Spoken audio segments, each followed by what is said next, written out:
ন্যায় বিচার ন্যায় বিচার হলে কে বিচার পাবেন আমারে বলেন।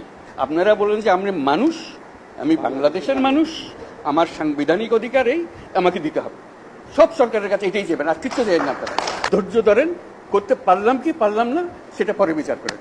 যদি না পারি আমাদেরকে দোষ দিবেন, এটাই হলো বিষয়। এই আশাটা গতকাল থেকে চেষ্টা করতেছে, সুবিধা করতে পারতেছে না। গতকাল এখানে আসারও কথা ছিল, গতকাল আপনাদের সঙ্গে বসারও কথা ছিল, সময় হচ্ছে না বলে এটা আজকে চলে এসছে।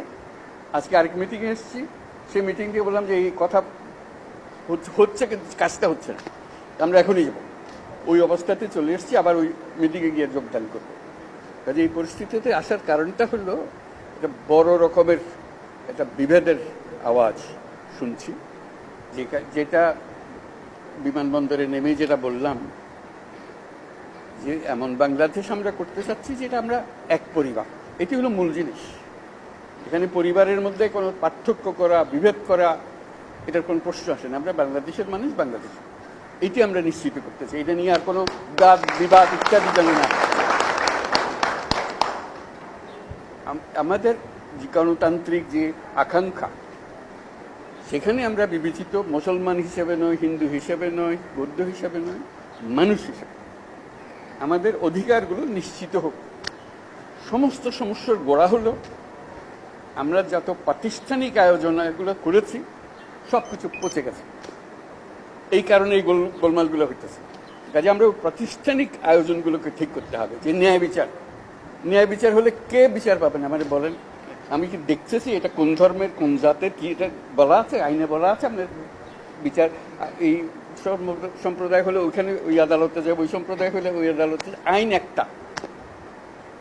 কার সাধ্য আছে সেখানে বিভেদ করে যে এর রকম একটা ওর রকম একটা, এটা হতে পারে না।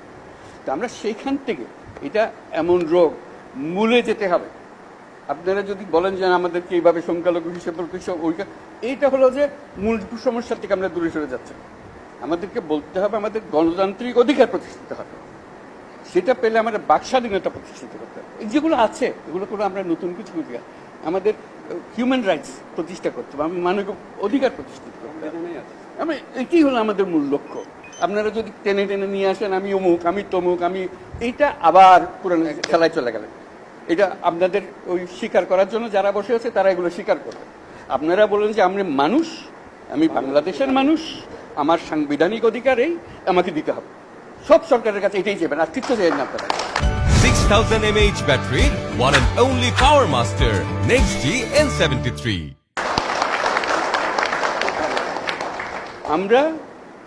আমার সঙ্গে অনেকের পরিচয় আছে, আজকে নতুন পরিচয় না, আমাকে আজকে দেখেন নাই আপনারা।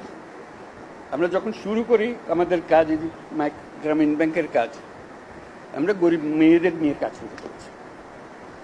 এবং কেউ বলছে না মেয়েদের, মুসলমান মেয়ে যাওয়া যাবে না। আমি তো ভাই যে ধর্মেরই হোক, তার টাকার দরকার আছে, তার টাকা দিলে সে 2টা মুরগি কিনবে, ডিম পারবে, 2টা খেতে পারবে। পাশের পাড়া হলো হিন্দু পাড়া, তো বলছে আপনি হিন্দু পাড়ায় যাবেন? মনে হয় কেউ তো যায় না হিন্দু পাড়ায়, আপনি কেন যাবেন? আমি তো হিন্দু পাড়ার জন্য আসলে মুসলমান পাড়ার জন্য, গরিব মেয়ের জন্য এসছি। আপনি শুনবেন না আমাদের ইতিহাসে, গ্রামীণ ব্যাংকের ইতিহাসে, যে আমরা এটা হিন্দু পাড়া বলে বাদ দিয়ে গেছি, ও মুসলমান পাড়াতে ছিল। হয় নাই কোনোদিন, একসঙ্গে গেছি, একভাবে গেছি। বরং ওরা বলছে যে মুসলমান আসছে, আমাদের কি করতে হবে, কি একটু দূরে থাকতে হবে। ভাই আমাদের জন্য দূরে থাকতে হবে না। আপনার সঙ্গে যে কথা, এটা কথা